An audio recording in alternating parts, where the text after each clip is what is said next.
ध्यानाभ्यास के लिए कृपया अपने नेत्रों को बंद कर लीजिए। अपना ध्यान अपने शरीर पर लाइए।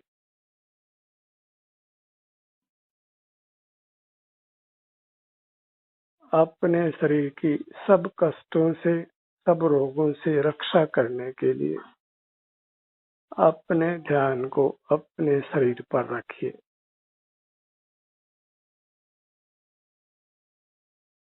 सर्व प्रकार के कष्टों से, रोगों से मुक्त रहने के लिए अपने शरीर का एहसास करते हुए रहिए।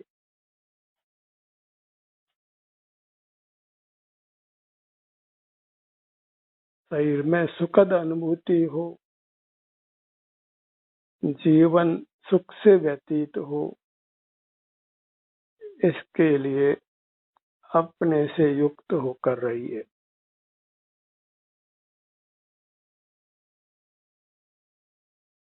दुखों से मुक्त रहने और सर्वथा सुखी रहने की बस एक ही शर्त है, हम अपने से युक्त रहें।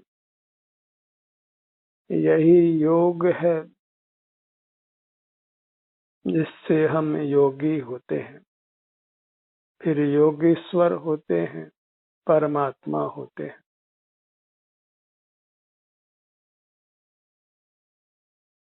इसके लिए अपनी संपूर्ण शक्ति लगाइए। शक्ति को छिपाना नहीं है,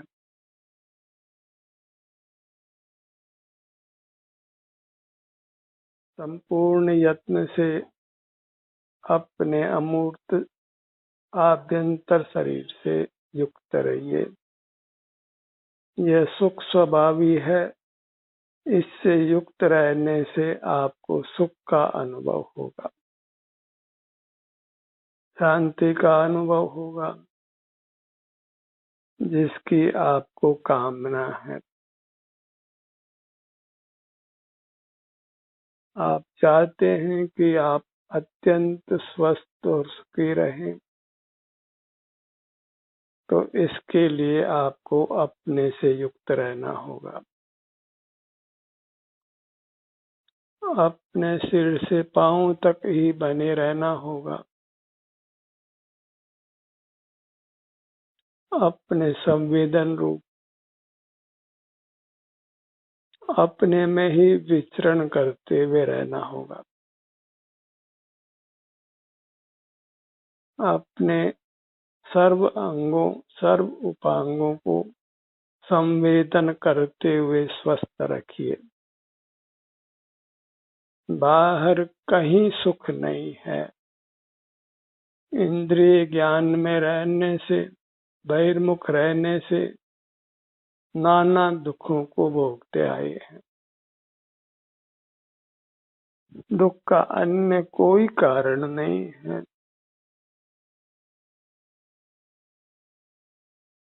हम ही दुख का कारण देते हैं, बहिर्मुख रहकर विषयों से जुड़कर। अपने अलावा सर्व पदार्थ विषय कहलाते हैं, जिनके लक्ष्य से कसाय होती है और हमारा अहित होता है, हमारे सुख का घात होकर दुख होता है। आत्म के अहित विषय कसाय, इनमें मेरी परिणति न जाए।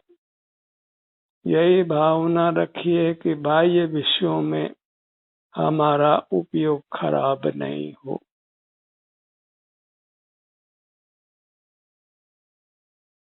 जो उपयोग अपने सन्मुख है,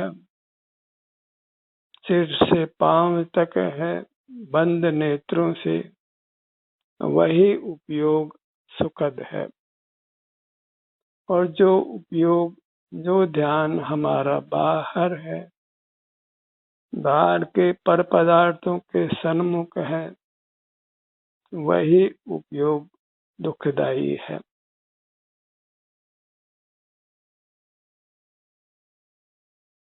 अपने युक्त रहकर देखिए आपको कितना सुखद अनुभूति होती है।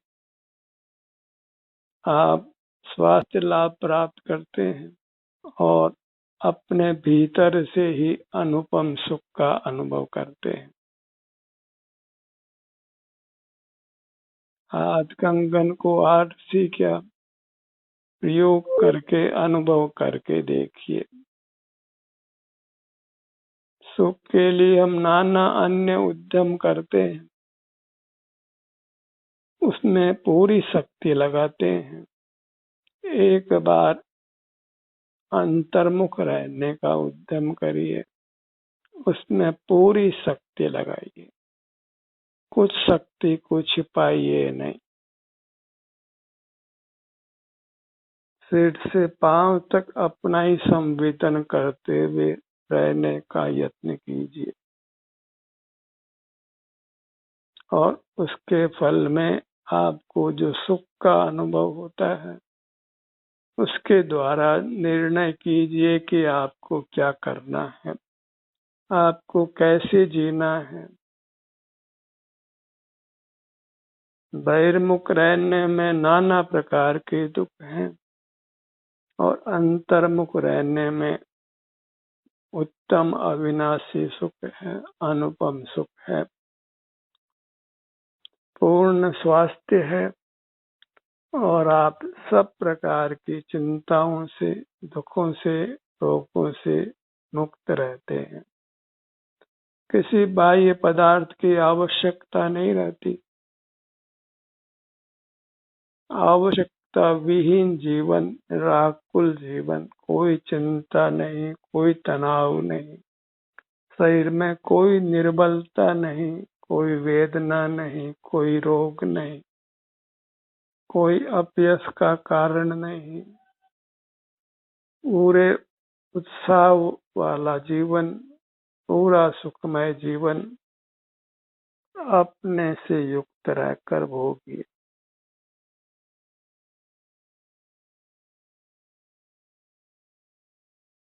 अपनी सीमा में ही विचरण करिए। जैसे पानी की मछली पानी में ही विहार करती है, ऐसे हमें अपने अमूर्त काया में ही अपने सिर से पांव तक ही विचरण करना है, विहार करना है। पानी की मछली पानी से बाहर आकर कष्ट पाकर मरती है। हम भी अपनी काया से बहिर्मुख होकर कष्ट पाकर बार बार मरते हैं। इसलिए बस अपनी सीमा में रहिए, अपने आनंदमयी काया के भीतर उसी के सन्मुख रहिए।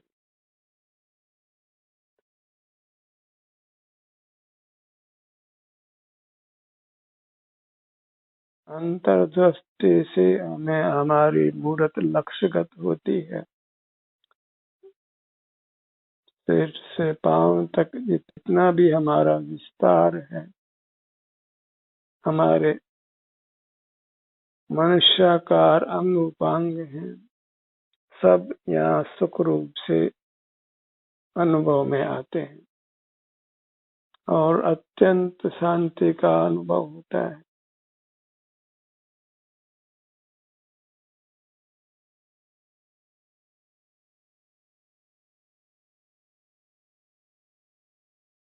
अपना मुख अपनी ओर करके इंद्रिय ज्ञान का निरोध करिए। इंद्रिय ज्ञान ही सब दुखों का मूल है।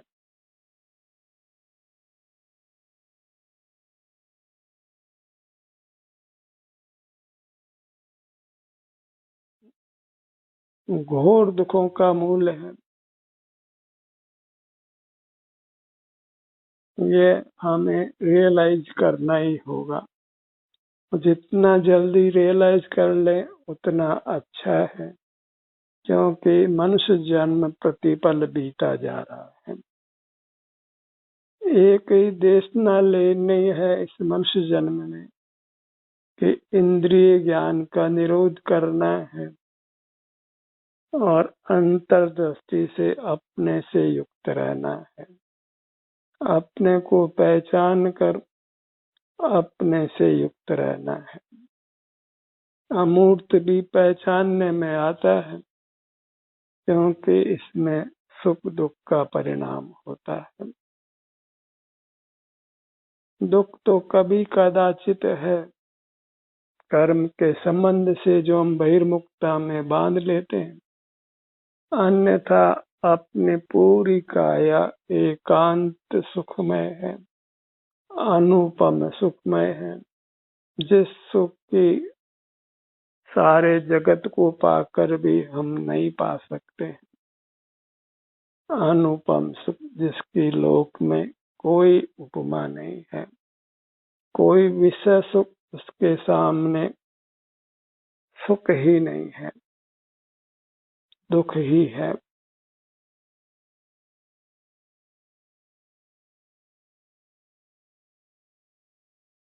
अपना समय अपने को सुखी करने के लिए दीजिए।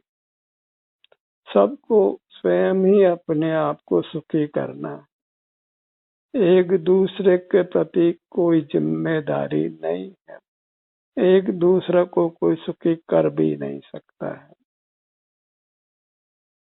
सबको स्वयं ही अपने अपने को सुखी करना होगा, अपने से युक्त रहना होगा।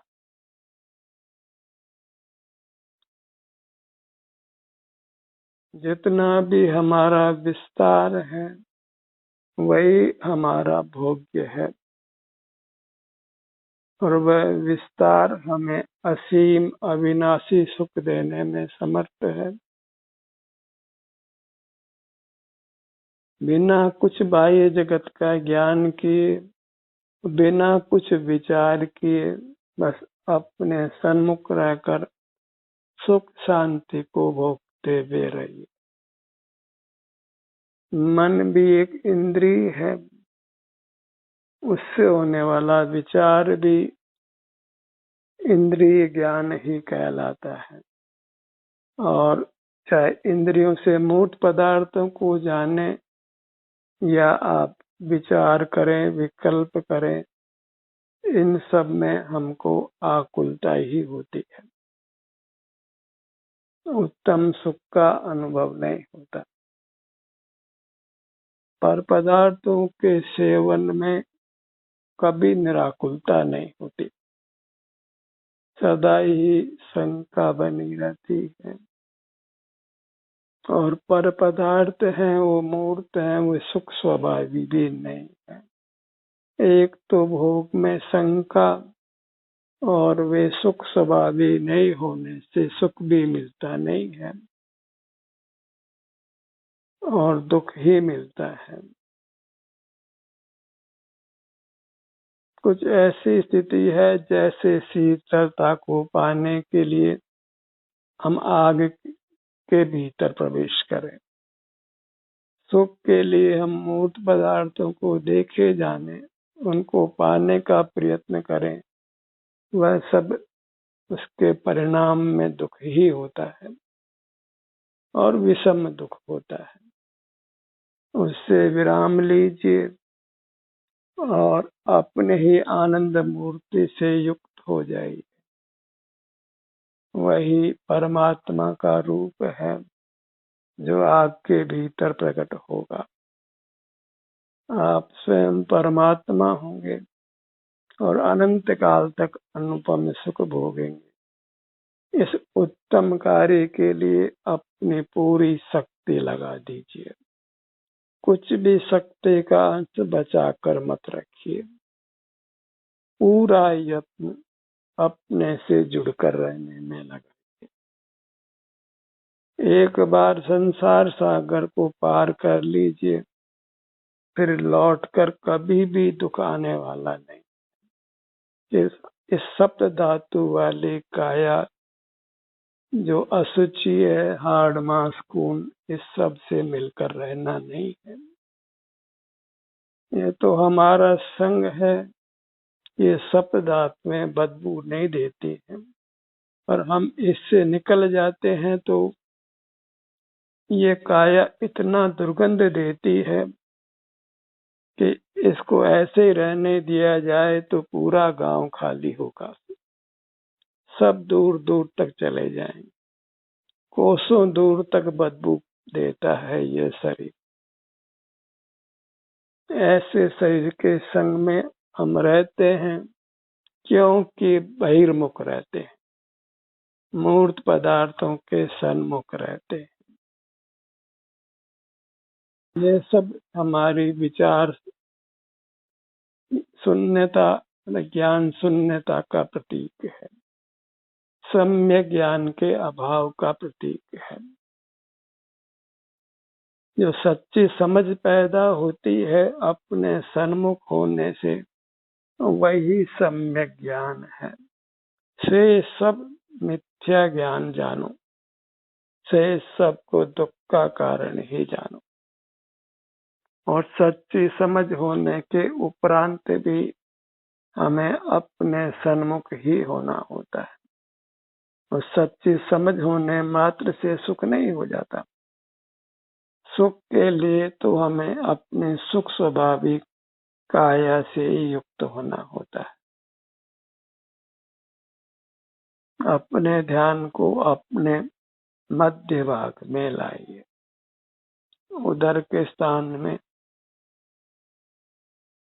और यहाँ जो श्वास की प्रक्रिया स्वयं होती है, पेट का फूलना और सिकुड़ना, उसको महसूस कीजिए। मन की चंचलता को रोकने के लिए इस पेट के फूलने और सिकुड़ने को गिनिए 27 तक।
अपना ध्यान अपने मुखमंडल पर लाइए।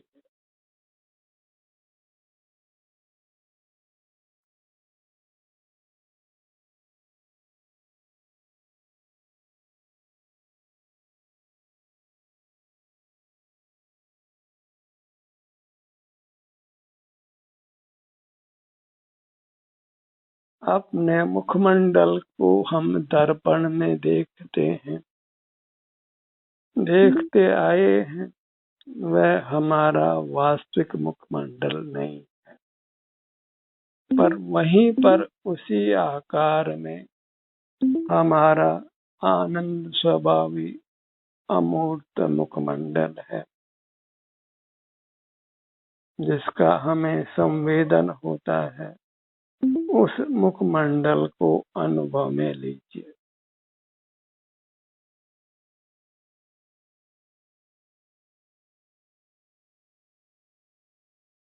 सिर से ठुड्डे तक के भाग पर अपने ध्यान को लाइए।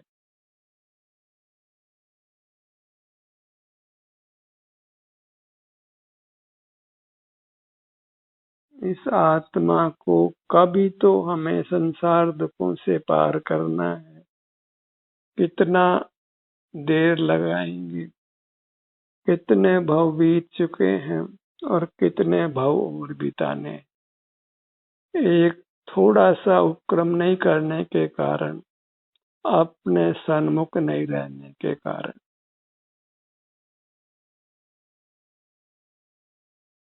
काम इतना ही है, नेत्र बंद कर अपने को अपने सिर से पांव तक बनाए रखना है, पूरी शक्ति के साथ, पूरे यत्न के साथ। और जैसा भी हमको अपना एहसास संवेदन होता है, उसको पाकर ही संतुष्ट और तृप्त रहना है।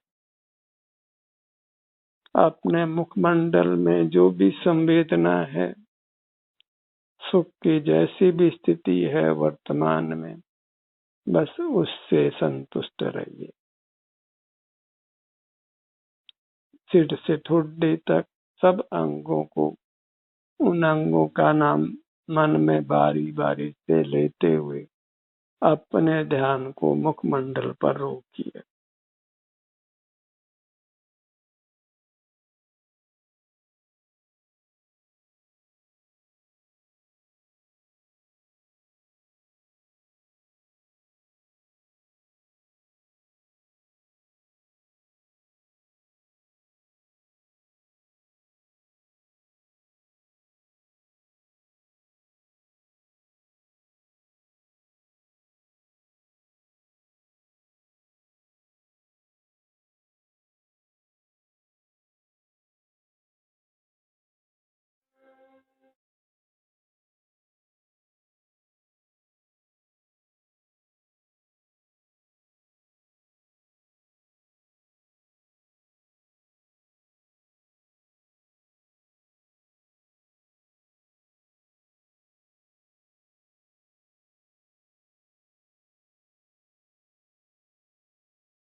अपने ध्यान को अपने धड़ भाग पर लाइए,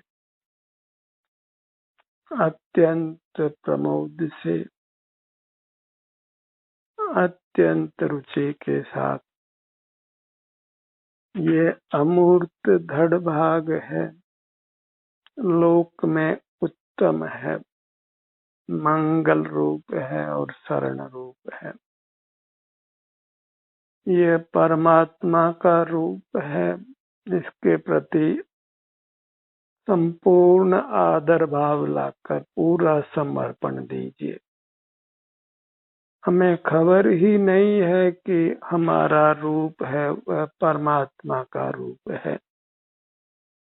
परमात्मा की आराधना पूजा हम करते हैं, पर हमारा स्वयं का रूप परमात्मा रूप है। सिर से पांव तक अमूर्त है और आनंदमयी है, वही परमात्मा का रूप है। परमात्मा कोई मूर्त नहीं है कि उनको नेत्रों से देखा जा सके, क्योंकि जीव मात्र सब अमूर्त हैं। जो मूर्त है वह अचेतन है, उद्गल है, उसमें कुछ भी सार नहीं है। उसकी जगत में जो स्थिति है वह जीवों के संसार बनाने के लिए है। उन्हीं के निमित्त से जीव संसार में जन्म मरण करते हैं और नाना दुख भोगते हैं।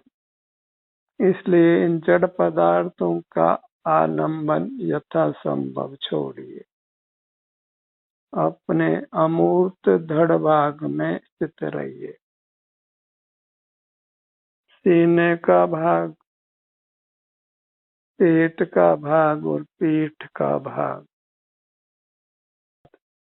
हमें अपने से युक्त रहना है। जिसने अंतरंग में अपना अनुभव करते हुए अपने को परमात्मा रूप देखा, वह परमात्मा हो गया। अपने को जो परमात्मा रूप स्वीकार कर लेता है, वह अल्पकाल में नियम से परमात्मा हो जाता है, जन्म मरण से मुक्त हो जाता है।